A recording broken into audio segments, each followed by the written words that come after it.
Alhamdulillah wa kafa. Wassalatu wassalamu ala nabiyil mujtaba Sayyidina Muhammad billahi al-Mustafa wa ala alihi wa sahbihi ahli sidqi wal wafa. Amma ba'd. Faqala ta'ala fi kitabil karim, a'udzu billahi minasy syaithanir rajim. Bismillahirrahmanirrahim. Subhanalladzi asra bi'abdihi lailan minal masjidil haram ila al-masjidil aqsa alladzi barakna hawlahu linuriyahu min ayatina innahu huwas sami'ul basir. Shadaqallahul azim. Ma'asyiral muslimin wal muslimat, hafizakumullah. Tidak terasa kita sekarang berada di bulan Rajab, dan itu berarti tidak lama lagi kita akan memasuki bulan suci Ramadan. Kita berdoa kepada Allah, semoga Allah Subhanahu wa taala memberikan keberkahan dalam kehidupan kita, dalam kehidupan rumah tangga kita, dan semoga kita semuanya nantinya dipertemukan oleh Allah Subhanahu wa taala dengan bulan suci Ramadan, sehingga kita bisa meningkatkan kualitas keimanan ketakwaan kita kepada Allah dan bisa menikmati beragam hidangan Allah yang sajikan di bulan yang mulia itu. Amin ya rabbal alamin. Min muqarrarat at-tarbiyah al-ailiyah, di antara kurikulum pendidikan keluarga yang perlu kita sering ingatkan dan tanamkan dalam diri keluarga kita adalah memahamkan kepada mereka tentang beragam peristiwa yang terjadi dalam kehidupan Rasulullah sallallahu alaihi wasallam. Peristiwa-peristiwa besar yang ada dalam perjalanan kehidupan Rasulullah sallallahu alaihi wasallam, yang peristiwa itu begitu sangat besar perannya dalam memperkuat soliditas kehidupan keluarga masyarakat Islam, dan bahkan kemudian berdampak pada keberhasilan dakwah Rasulullah sallallahu alaihi wasallam. Dan di antara peristiwa besar yang diabadikan oleh Allah Subhanahu wa taala di dalam Al-Qur'an, yang ini penting untuk kemudian kita fahamkan, ajarkan kepada anak dan keluarga kita, adalah peristiwa Al-Isra wal Mi'raj. Peristiwa Al-Isra dan Mi'raj ini diabadikan oleh Allah Subhanahu wa taala, disinggung oleh Allah Subhanahu wa taala di dalam dua ayat. Ayat yang pertama adalah ayat di dalam surat An-Najm, ketika Allah Subhanahu wa taala menyinggung tentang bagaimana Allah memperjalankan hambanya sampai kepada Sidratul Muntaha, inda Sidratul Muntaha. Disinggung tentang Sidratul Muntaha ketika Rasulullah SAW sampai pada Sidratul Muntaha. Dan Sidratul Muntaha itu adanya di dekat surga. Kemudian ayat yang kedua, dan bahkan kemudian ini menjadi ayat utama yang kemudian sering kita dengar, kita baca, bahkan kemudian menjadi nama dari surat itu, yaitu surat Al-Isra, ayat 1 yang tadi saya baca. Subhanalladzi asra bi'abdihi lailan minal masjidil haram ilal masjidil aqsa alladzi barakna haulahu linuriyahu min ayatina innahu huwas sami'ul basir. Ketika peristiwa ini diabadikan oleh Allah Subhanahu wa taala, disinggung dalam Al-Qur'an, dan kemudian dibaca terus sampai hari kiamat, itu artinya kita dan keluarga kita perlu memahami betul tentang peristiwa ini, dan kemudian mengambil durus dan pelajaran dalam rangka penguatan soliditas kehidupan keluarga kita, dan kemudian soliditas kehidupan masyarakat kita, sehingga senantiasa kita memperbarui keimanan dan ketakwaan kita kepada Allah Subhanahu wa taala. Ma'asyiral muslimin, hafizakumullah. peristiwa ini begitu sangat berpengaruh pada pribadi Rasulullah sallallahu alaihi wasallam. Dan pada saat yang sama juga peristiwa ini menggemparkan dunia saat itu. Membuat heboh jagat raya. Bagaimana tidak, di zaman yang seperti itu, ketika teknologi belum maju seperti sekarang, Nabi sallallahu alaihi wasallam menceritakan tentang apa yang dialaminya ketika diperjalankan oleh Allah Subhanahu wa taala. Dan perjalanan ini bukan perjalanan dekat, perjalanan yang sangat jauh. Dimulai dari Masjidil Haram menuju Masjidil Aqsa, dan itu yang kemudian disebut dengan Isra. Dan kemudian dari Masjidil Aqsa menuju Sidratil Muntaha, itu yang kemudian disebut dengan Mi'raj. Makanya Isra dan Mi'raj. Dan itu terjadi dalam beberapa jam. Diperjalankan setelah Isya dan sudah kembali lagi ke Mekah pada subuh. Ini kan tentu sebuah ujian berat, bukan hal yang mudah untuk menerima. Tetapi justru disitulah peristiwa ini menjadi ujian keimanan. Karena itulah Allah Subhanahu wa taala menyampaikan peristiwa ini mengawali dengan Subhanalladzi asra. Subhana, maha suci zat yang memperjalankan hambanya. Kenapa kok subhana? Karena peristiwa ini begitu mengagumkan. Ketika seseorang membaca peristiwa ini hanya dengan bacaan logika dan kemudian tidak mengaitkan dengan Allah yang maha kuasa atas segala sesuatu, maka boleh jadi kemudian tidak mengimani dan kemudian mendustakan peristiwa ini. Dan itulah yang terjadi pada Rasulullah SAW ketika menceritakan peristiwa ini. Muncul berbagai macam ejekan, tanggapan negatif. Nabi dibilang gila, mana mungkin kok bisa sampai ke Sidratul Muntaha, itu adanya di atas langit yang ketujuh. Dan itu katanya dalam beberapa jam, beberapa waktu, semalam saja, mana mungkin. Banyak yang kemudian tidak menerima ketika disampaikan Rasulullah SAW. Tetapi berbeda ketika seseorang membaca ini dengan iman, ketika mengimani bahwa Allah ala kulli syai'in qadir, mengimani bahwa Allah ketika menghendaki sesuatu kun fayakun. Disinilah Allah Subhanahu wa taala menyampaikan peristiwa ini dengan Subhanalladzi asra. Makanya kita juga disunnahkan setiap kali kita melihat sesuatu yang mengagumkan, spektakuler, maka kita juga mengatakan Subhanallah, maha suci Allah. Jadi kalau dikembalikan kepada Allah tidak ada yang mustahil. Kalau dikembalikan kepada Allah, kita yakin Allah ala kulli syai'in qadir. Nah, ini penting. Ini juga sekaligus tarbiyah akidah, pendidikan akidah, pendidikan keimanan kepada keluarga kita, bahwa kita harus pahamkan anak-anak kita, keluarga kita, bahwa dalam hidup ini ajaran Islam mengajarkan kepada kita ada hal-hal yang tidak semuanya bisa diukur dengan logika akal. Islam tidak anti akal, tetapi Islam mengajarkan kepada kita ada yang namanya iman dengan yang gaib. Alladzina yu'minuna bil ghaibi. Dan banyak hal dalam hidup ini yang bukan karena anti akal, tetapi akal manusia terbatas, tidak mampu menembus hal-hal yang kemudian hanya Allah Subhanahu wa taala yang mampu. Terhadap hal yang gaib ini Allah sudah menyampaikan. Kalau kita mengimani Al-Qur'an, maka di dalam Al-Qur'an Allah sampaikan dzalikal kitabu la raiba fi hudal lil muttaqin. Apa tanda-tandanya orang yang bertakwa? Alladzina yu'minuna bil ghaib. Mengimani hal yang gaib.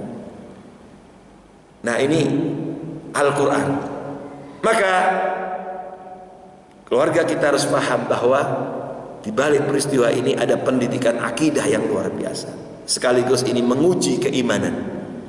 Makanya ada, kita baca dalam Sirah Nabawiyah, ada beberapa orang yang pada saat itu baru masuk Islam, begitu ada peristiwa ini kemudian murtad. Irtadda ba'du man aslam, kata sebagian ulama ahli sejarah menyebutkan ada sebagian yang kemudian murtad. Orang-orang yang selama ini memang mengandalkan atau membaca segalanya dengan akal, logika, yang sekarang ada istilah rasionalis, Mu'tazilah dan seterusnya, yang neo Mu'tazilah, yang selama hal itu tidak bisa dicerna oleh akal, tidak diterima dan tidak diimani, dan ini tentu sangat berbahaya. Oleh karena itu, ma'asyiral muslimin, ini peristiwa yang mengajarkan untuk penguatan pendidikan keimanan bagi kita, anak-anak kita, keluarga kita.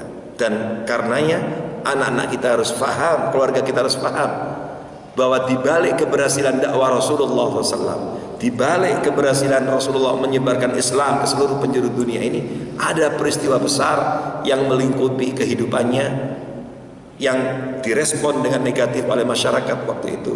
Peristiwa itu adalah peristiwa Isra dan Mi'raj. Ma'asyiral muslimin rahimakumullah. Kemudian Allah Subhanahu wa taala menyampaikan kepada kita bahwa peristiwa ini terjadi di waktu malam. Alladzi asra bi 'abdihi lailan. Asra itu sendiri, Isra itu adalah perjalanan malam. Kemudian dipertegas dengan lailan. Lailan itu adalah waktu malam. Kenapa? Karena memang suasana yang terjadi pada waktu itu memang membutuhkan ketenangan jiwa Rasulullah SAW. Dan peristiwa ini memang sekaligus sebagai hiburan buat Rasulullah SAW di tengah suasana kesedihan yang menimpa beliau sebagai seorang manusia. Karena peristiwa ini terjadi, kalau kita baca sirah nabawiyah, adalah setelah adanya musibah beruntun yang menimpa kehidupan beliau, yaitu meninggalnya paman beliau Abu Thalib, yang dalam hidupnya banyak mensupport, membela dakwah beliau. Kemudian juga wafatnya istri beliau Khadijah binti Khuwailid, yang telah mengorbankan waktunya, bahkan hartanya untuk membela, mendukung, mensupport secara finansial, termasuk juga secara maknawiyah terhadap dakwah Rasulullah SAW, mendampingi Nabi dalam suka dan duka. Tentu ketika musibah ini beruntun, namanya manusia, saya kira sama, ada perasaan sedih, kesedihan yang mendalam. Makanya tahun itu dikenal dengan Amul Huzni. Kalau kita baca sirah nabawiyah, dikenal dengan Amul Huzni, tahun duka cita, karena begitu beruntun. Ditambah lagi dengan permusuhan masyarakat kufar musyrik Mekah, kufar Quraisy itu begitu luar biasa, dahsyat permusuhan terhadap dakwahnya. Jadi beruntun, kesedihan, musibah melingkupi kehidupannya. Maka ketika Allah Subhanahu wa taala memperjalankan dalam peristiwa ini, maka ini sebagai ta'yid, penguat dari Allah Subhanahu wa taala terhadap kekasihnya, utusannya Rasulullah SAW. Karena itu kemudian Allah sampaikan bi'abdihi. Bi'abdihi yaitu memperjalankan hambanya. Para ulama mengatakan idzafatul 'abd ila lafzil jalalah, karena lafaz bi'abdihi dhamir ha di dalam ayat ini kembalinya kepada alladzi, kepada Allah Subhanahu wa taala.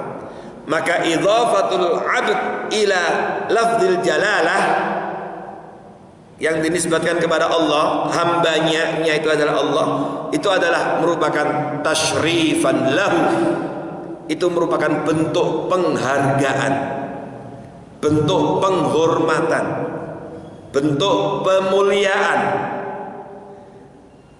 Makanya para ulama mengatakan rihlatul Isra adalah rihlat tasyrif. Ini berbeda dengan peristiwa lain dalam kehidupan Rasulullah SAW.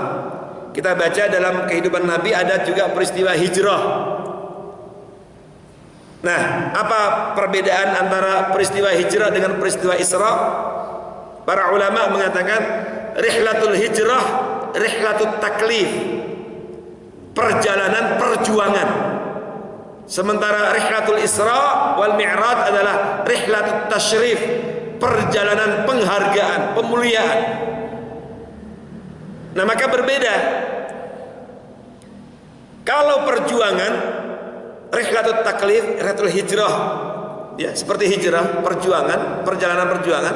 Kita lihat pada saat Rasulullah sallallahu alaihi wasallam berhijrah, Nabi mengerahkan seluruh potensinya, memberdayakan semua elemen masyarakat untuk membantu peristiwa hijrah ini. Maka kalau kita baca dalam hijrah itu, Rasulullah SAW mengatur strategi. Perjalanannya tidak semua orang dikasih tahu. Orang pertama yang dikasih tahu akan hijrah itu Abu Bakar As-Siddiq. Kemudian beliau menyewa tukang penunjuk jalan, yang kebetulan waktu itu bukan orang muslim yang disewa, orang kafir, tetapi dia bisa dipercaya dan kemudian mengerti seluk-beluk perjalanan jalan. Maka Nabi ketika hijrah dari Mekah menuju Madinah itu, jalan yang dilalui bukan jalan biasa, bukan jalan umum yang dilalui oleh orang. Kalau kita misalnya ada jalan selatan, jalur utara, beliau melalui jalan yang berbeda. Maka perlu orang yang tahu seluk-beluk itu, ini untuk mengantisipasi pengejaran musuh-musuh Islam. Karena kita tahu dalam sebelum hijrah itu orang-orang kafir Quraisy sudah memutuskan akan membunuh Rasulullah SAW. Maka Nabi mengerahkan segala potensinya. Bahkan beliau juga melibatkan anak muda seperti Sayyidina Ali bin Abi Thalib yang mendapatkan tugas untuk menempati tempat tidur Nabi, untuk mengelabui orang-orang kafir. Kemudian ada perempuan yang dilibatkan seperti Asma binti Abi Bakar, putri Abu Bakar, yang menyuplai makanan ketika Rasulullah SAW berada di gua Thur bersama dengan Abu Bakar ayahnya, dan seterusnya dan seterusnya. Jadi mengatur strategi, diberdayakan seluruh potensinya, mengerahkan tenaga. Tetapi coba lihat apa yang terjadi dengan peristiwa Isra dan Mi'raj. Apakah Nabi melakukan hal yang sama? Tidak. Pada saat peristiwa Isra dan Mi'raj, Nabi tinggal duduk manis. Dalam istilah kita sekarang, duduk manis. Seluruh akomodasi, transportasi telah disiapkan oleh Allah Subhanahu wa taala. Maka kita baca dalam riwayat sahih, riwayat sahihah, perjalanan Nabi sallallahu alaihi wasallam itu diantaranya menggunakan apa? Dari Masjidil Haram menuju Masjidil Aqsa menggunakan kendaraan yang disebut dengan apa? Buraq. Buraq. Menggunakan kendaraan buraq yang super cepat. Luar biasa cepat sekali. Nah, mulai dari Masjidil Aqsa menuju Sidratul Muntaha itu tidak disebut dalam hadis sahih kendaraannya sama apa tidak disebut, tetapi bahasa yang digunakan dalam hadis itu thumma urija ila sama, kemudian diangkat ke langit sampai ke Sidratul Muntaha. Tapi kalau dari Masjidil Haram menuju Masjidil Aqsa itu disebut dalam teks hadis itu dengan kendaraan yang disebut dengan buraq, yang warnanya putih, ada kemiripan seperti kuda tetapi tidak sama. Ada beberapa muwasafat sifat yang disebutkan dalam hadis sahih. Nah, itu kendaraannya. Jadi Nabi tinggal duduk manis tapi tahu-tahu udah nyampe di Masjidil Aqsa. Kenapa? Karena rihlatul Isra, rihlatul tasyrif. Sementara perjalanan hijrah, rihlatul hijrah, rihlatul taklif, perjuangan. Nah, ini memberikan pelajaran penting kepada kita. Memang dalam berjuang itu jangan maunya enak aja. Perjuangan itu membutuhkan pengorbanan. Indonesia ini tidak mungkin tidak merdeka kalau tidak ada pengorbanan para pahlawan-pahlawan muslim kita. Ada begitu banyak nama pahlawan-pahlawan muslim yang berjasa mengorbankan hartanya bahkan jiwanya sampai menghantarkan kepada kemerdekaan negeri ini. Makanya kita sebagai umat Islam bertanggung jawab dan sekaligus harus berada di garda terdepan dalam mengawal dan menjaga negeri ini. Nah, ini kan sekarang dibalik-balik.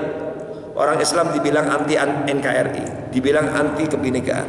Terbalik, justru kita bertanggung jawab karena jelas jejak kaum muslimin dalam mengantarkan negeri ini merdeka ini sangat besar.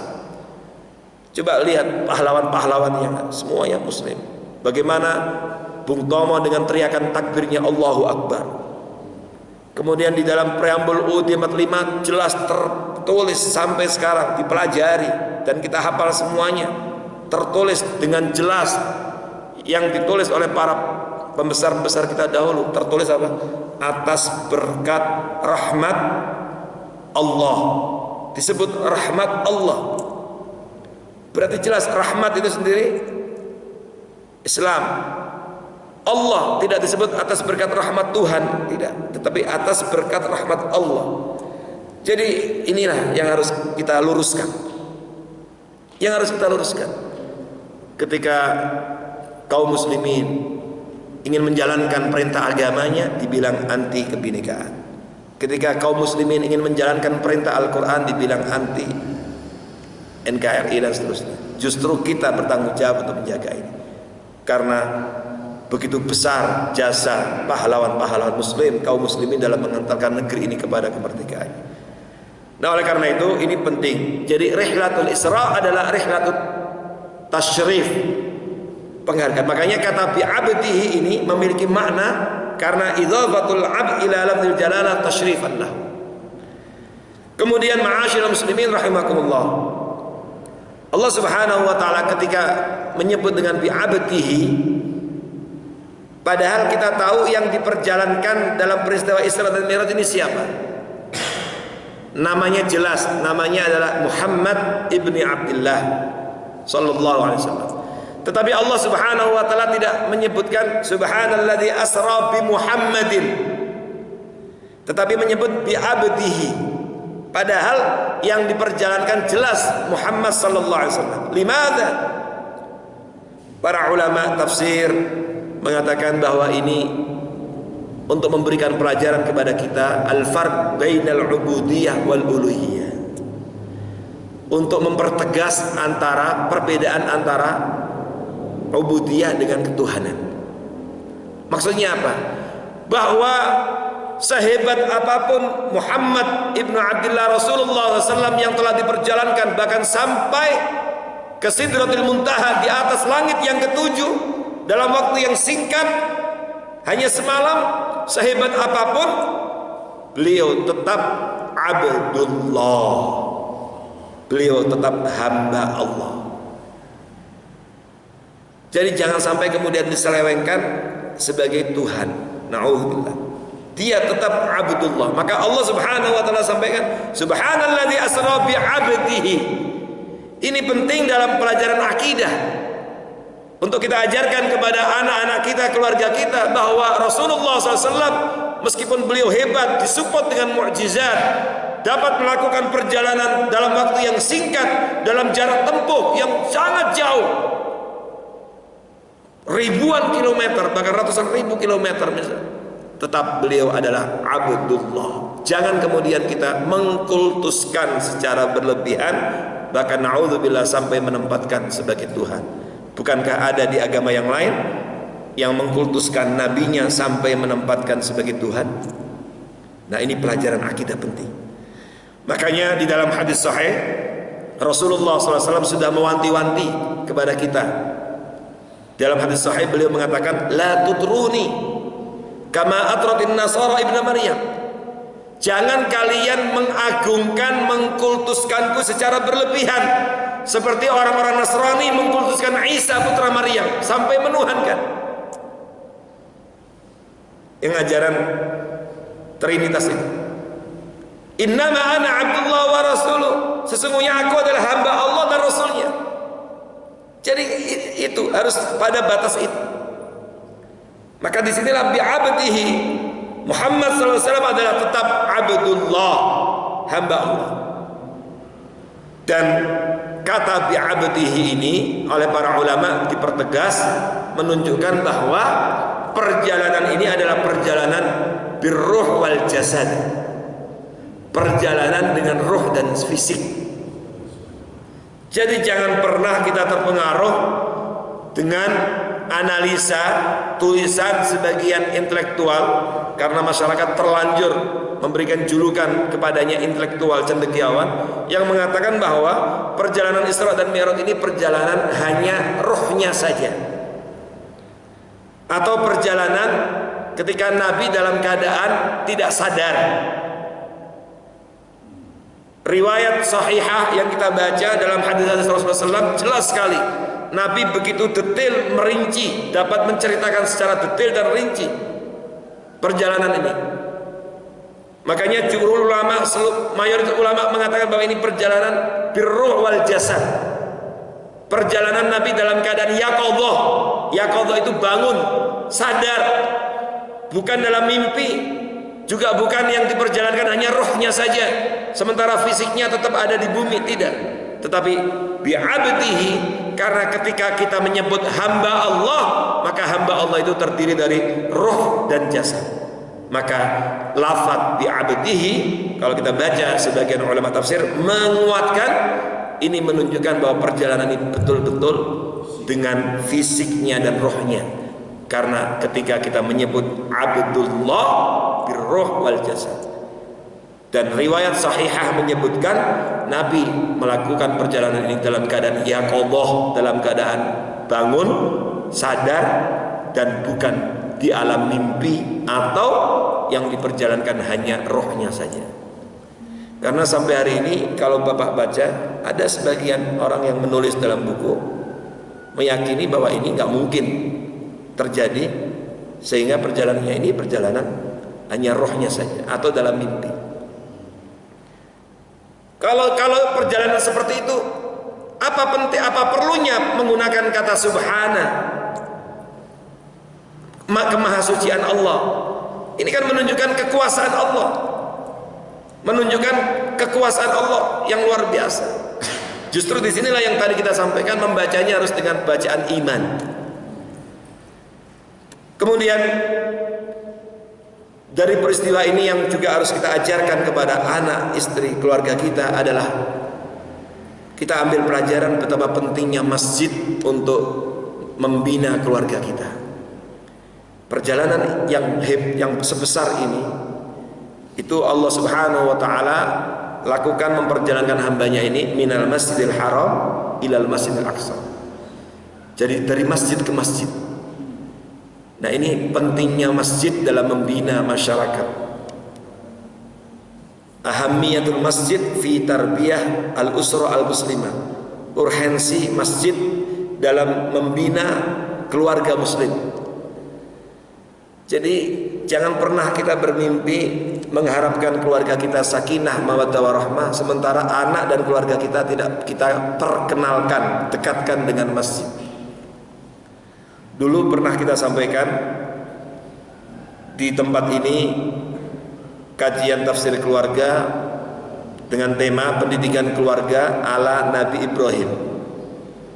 Bagaimana rumusan pendidikan keluarga Nabi Ibrahim yang diterapkan kepada keluarganya sehingga keluarganya menjadi keluarga sakinah, mawaddah warahmah, dan sampai Allah mengabadikan kisah keluarganya ini dalam Al-Quran. Waktu itu kita ingat, kita tafsirkan ayat 37 surat Al-Ibrahim yang berbunyi, Rabbana inni askantu min dzurriyyati biwadin ghairi dzi zar'in 'inda baitikal muharram Rabbana liyuqimus shalah faj'al afidatan minan nas tahwi ilaihim warzuqhum minats tsamarat la'allahum yashkurun. Kita ingin review kembali. Nabi Ibrahim ketika itu meninggalkan anaknya yang masih kecil Ismail dengan ibunya di mana? Di lembah yang kering, tetapi yang dipilih dari lembah yang kering tandus itu adalah inda baitikal muharram, di dekat rumahmu yang dimuliakan, yaitu yang kemudian sekarang dikenal dengan Masjidil Haram. Apa artinya? Sejak dini anaknya dan keluarganya didekatkan dengan rumah Allah. Nah, ini pentingnya untuk anak-anak kita, remaja kita, agar dekat dengan rumah Allah. Dan ini tanggung jawab kita, bagaimana kita membuat acara kegiatan yang bisa menarik anak-anak muda kita, remaja kita untuk bisa bersama-sama memakmurkan rumah Allah. Karena bapak-bapak, ibu, anak-anak kita ya sekarang ini kira-kira lebih semangat mana kalau kita ajak ke mall atau ke masjid? responnya. Lebih cepat responnya kalau diajak ke mall.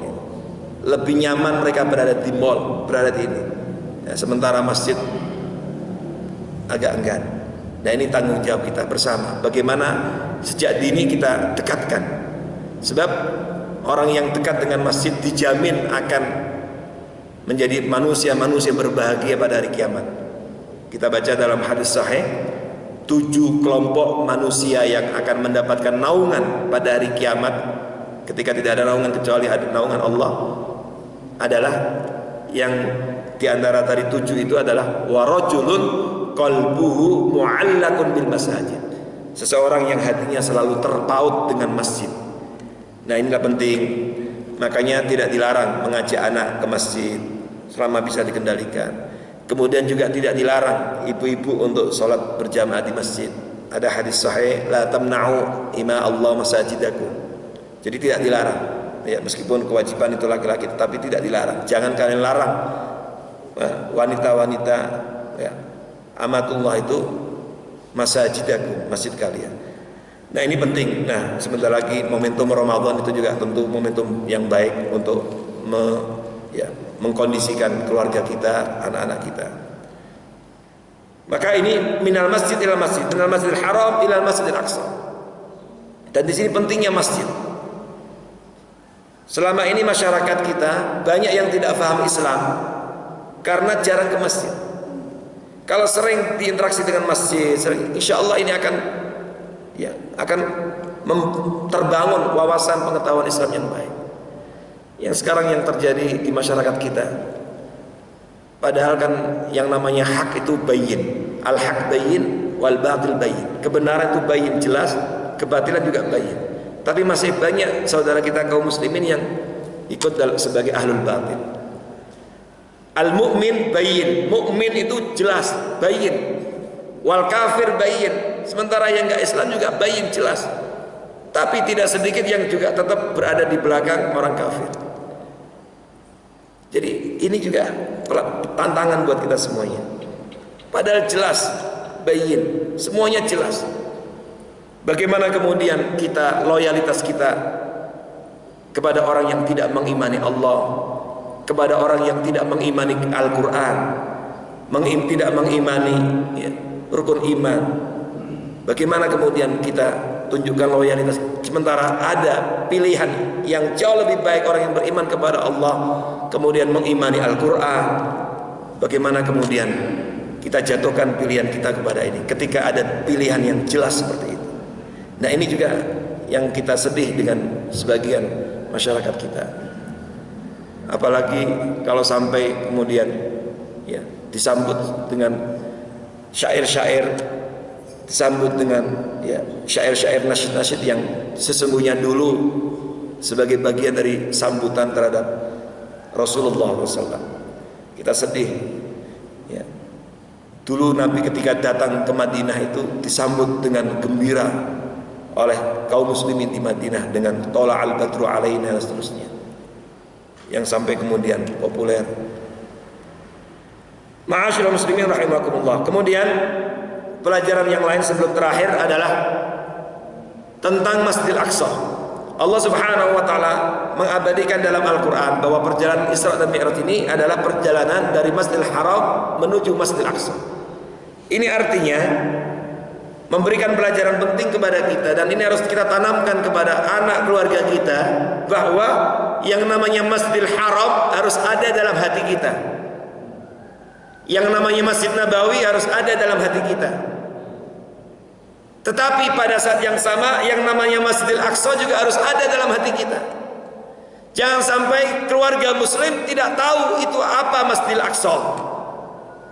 Yang dikenal hanya Masjidil Haram, Masjid Nabawi. Kemudian gak peduli dengan Masjidil Aqsa. Maka ketika Allah abadikan Masjidil Aqsa dalam ayat pertama surah Al-Isra ini, itu artinya bahwa la budda an naj'al Masjidil Aqsa fi qulubina. Kita harus ajarkan kepada keluarga kita, Masjidil Aqsa pun harus ada dalam hati kita. Ada ikatan ideologi, ikatan akidah. Berarti segala masyakil, kullu ma yata'allaq bi Masjidil Aqsa, segala problematika, segala peristiwa, segala hal yang terjadi di sekitar Masjidil Aqsa berpengaruh pada eksistensi Masjidil Aqsa juga harus menjadi perhatian kita dan keluarga kita. Dan inilah yang sekarang terjadi. Masjidil Aqsa sekarang, bapak-bapak, ibu-ibu, siapa yang menguasai sekarang? Israel. Yang menguasai Masjidil Aqsa Israel. Coba lihat, kanan kirinya dijaga oleh Israel. Bahkan ada larangan orang, anak-anak muda yang boleh sholat di Masjidil Aqsa itu hanya mereka yang usia di atas 50 tahun. Hanya mereka yang usia di atas 50 tahun. Yang membuat aturan siapa? Israel. Berarti sekarang ini sesungguhnya berada dalam cengkeraman mereka, jajahan mereka. Maka kita sebagai umat Islam dimanapun punya kewajiban untuk membebaskan Masjidil Aqsa. Maka segala problematika yang terjadi di sekitar Masjidil Aqsa, penindasan terhadap saudara kita di Palestina dan di sekitarnya, itu juga harus menjadi perhatian kita. Man lam yahdam bi amril muslimin falaysa minhum. Barang siapa yang tidak perhatian, tidak memiliki atensi terhadap permasalahan problematika saudaranya kaum muslimin dimanapun berada, termasuk di Masjidil Aqsa dan sekitarnya, falaysa minhum, maka dia tidak termasuk golongan orang Islam. Jadi ini ancaman. Maka membaca ayat pertama surat Al-Isra, ketika kita mengingat kembali peristiwa Isra dan Mi'raj, kembali ingatan kita bahwa kita harus memberikan perhatian besar terhadap Masjidil Aqsa yang jelas-jelas sekarang berada dalam cengkraman kaum Yahudi Israel. Mengapa? Karena Masjidil Aqsa ini adalah kiblat pertama kaum muslim. Bahkan riwayat sahihah menyebutkan dulu kaum muslimin itu selama 16 bulan, wa fi riwayah 17 bulan, sholatnya pertama menghadap Masjidil Aqsa.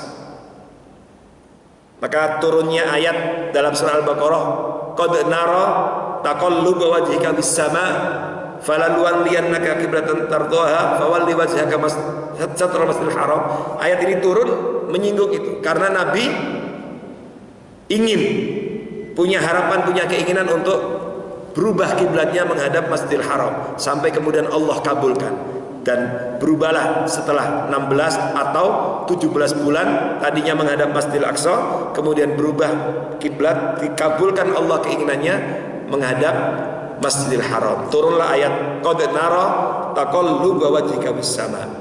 Maka diabadikan di Madinah itu ada masjid apa, Pak? Ada masjid apa? Kalau bapak umroh itu diajak ziarah ke masjid apa? Qiblatain. Nah, ada masjid namanya Masjid Qiblatain. Kenapa dinamakan Masjid Qiblatain? Karena di tempat itu terjadi peristiwa kaum muslimin sholat asar menghadap dua kiblat. Maksudnya apa? 2 rakaat pertama menghadap Masjidil Aqsa, begitu turun ayat perintah menghadap Masjidil Haram, kemudian diberitahukan, disampaikan kepada mereka pada saat di tengah-tengah sholat, kemudian berubah arah, mereka menghadap Masjidil Haram pada 2 rakaat yang kedua. Maka dikenal sebagai Masjid Al-Qiblatain, Masjid 2 kiblat. Dulu cerita tentang menghadap 2 kiblat itu dulu masih ada. Waktu saya awal-awal kuliah di sana, itu di bangunan masjid itu masih ada tulisan cerita tentang riwayat itu. Tapi seiring dengan perluasan masjid, pengembangan masjid, sekarang sudah tidak terlihat. Tapi tetap itu dikenal dengan Masjid Al-Qiblatain. Namanya Masjid Al-Qiblatain, Masjid 2 kiblat. Kemudian dalam hadis sahih Nabi menyemangati kita, la tushaddur rihal illa ila 3 masajid. Janganlah kalian sengaja mempersiapkan diri, mengorbankan waktu, tenaga, harta untuk mengunjungi masjid di dunia ini kecuali 3 masjid. Masjidil Haram, Masjid Nabawi, dan Masjidil Aqsa. Coba, begitu pentingnya Masjidil Aqsa di hati kita kaum muslimin. Nabi sampai mengatakan tidak boleh kita sengaja bepergian jauh untuk mengunjungi masjid kecuali 3 masjid ini. Itu berarti kan penting sekali. Ditambah lagi keutamaan sholat di Masjidil Aqsa.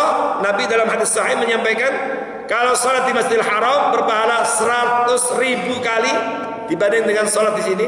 Kemudian sholat di Masjid Nabawi 1000 kali. Sholat di Masjid Al-Aqsa berapa pahalanya Pak? 500 kali. Bukan Masjid Al-Aqsa yang ini Pak ya. Ini juga Al-Aqsa masjid namanya kan. Masjid Al-Aqsa yang di Palestina itu 500 kali lipat. Itu berarti apa? Kita nggak boleh melupakan apa yang disampaikan Rasulullah SAW. Karena sekarang ini ada penyelewengan, ada pengalian isu, seperti ditulis disampaikan oleh sebagian intelektual. Dulu ramai di sebuah majalah nasional, ada saudara kita pulang dari Amerika, kemudian melontarkan wacana atau wawasan. Dia mengatakan bahwa Masjidil Aqsa yang ada dalam Al-Quran itu bukanlah Masjidil Aqsa yang sekarang, yang sedang berkecamuk perang antara Israel dengan Palestina itu. Kenapa? Karena yang ada dalam Al-Quran disifati dengan alladzi barakna haulah, yang kami berkahi sekitarnya. Masa yang namanya diberkahi kok perang? Nah, ini pengalian isu. Coba kalau kaum muslimin terpengaruh dengan ucapan ini, maka nggak ada perjuangan untuk membebaskan Masjidil Aqsa dari cengkraman Yahudi Israel. Nah, ini pengalian isu. Padahal sesungguhnya yang disifati alladzi barakna haula itu adalah maksudnya ada barokah hissiyah, barokah ma'nawiyah. Ada keberkahan hissiyah, fisik, maka banyak kandungan-kandungan alam, kekayaan alam di sana. Ada barokah al-ma'nawiyah, yaitu banyaknya nabi yang diutus dari tanah Syam sana. Banyak nabi-nabi yang diutus dari negeri sana. Itu keberkahan. Nah, bahwa sekarang ada peperangan, ada perebutan, ada ini ya, pengaruh dan seterusnya, itu perjuangan. Itu adalah termasuk ujian. Dan kita perlu untuk membela perjuangan saudara kita yang ingin membebaskan Masjidil Aqsa dari cengkraman Yahudi Israel. Terakhir, Bapak-bapak sekalian, dari peristiwa ini kita tahu semuanya bahwa di antara oleh-oleh terbesar adalah tentang sholat. Nah, ini penting. Sampai untuk urusan sholat, Allah memanggil hambanya untuk bertemu langsung di atas langit yang ketujuh di Sidratul Muntaha. Berbeda dengan syariat-syariat yang lain, cukup disampaikan melalui malaikat Jibril kepada Rasulullah SAW. Tapi khusus untuk sholat, Allah sampai mengundang khusus Rasulnya diperjalankan dalam peristiwa Isra dan Mi'raj. Itu artinya apa? Menunjukkan ahamiyatus sholat, pentingnya sholat dalam kehidupan kita. Nah, inilah yang harus terus kita ajarkan, tanamkan kepada keluarga kita. Makanya Nabi Ibrahim dalam doa-doanya itu selalu menyertakan keluarganya untuk rajin sholat. Rabbi ja'alni muqimas sholati wa min dzurriyyati. Ya Allah, jadikanlah aku dan anak cucuku, keluarga besarku, orang-orang yang rajin mendirikan sholat. Itu artinya kita jangan pernah merasa puas kalau kita rajin sholat sementara anak keluarga kita belum rajin sholat. Maka di sinilah tanggung jawab kita. Peristiwa besar ini mengingatkan tanggung jawab kita bagaimana mentarbiyah, mendidik anak keluarga kita untuk menjadi orang-orang ahlus sholat, supaya kita bahagia di dunia dan di akhirat. Maka kita sering berdoa seperti doanya Nabi Ibrahim, Rabbi ja'alni muqimas sholati wa min dzurriyyati. Ya Allah, jadikanlah aku dan anak cucuku, keluarga besarku menjadi orang-orang yang rajin sholat. Semoga Allah Subhanahu wa taala mudahkan kita untuk mendidik kita dan keluarga kita menjadi ahlus sholat, yaitu sebagai pelajaran penting yang kita ambil dari peristiwa Isra dan Mi'raj ini. Amin ya rabbal alamin. Baik, sebelum kita tutup, kalau ada yang mau tanyakan, silakan. Kalau tidak ada, baik kita akhiri majelis kita dengan baca doa kafaratul majlis. Subhanakallahumma bihamdika asyhadu an la ilaha illa anta astaghfiruka wa atubu ilaik. Aqulu qawli hadza astaghfirullah wa lakum wa fawqa kulli dhin 'ali. Wassalamu alaikum warahmatullahi wabarakatuh.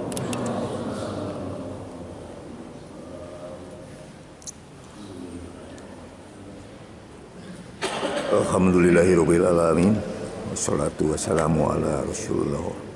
Demikian kajian minggu kedua di masjid yang kita muliakan ini, yang topik untuk minggu kedua ini bertepatan dengan tanggal 19 April 2017 dengan judul lanjutan dari Membangun Keluarga Sakinah yang disampaikan oleh Dr. Suhaili. Semoga bermanfaat. Wassalamualaikum warahmatullahi wabarakatuh.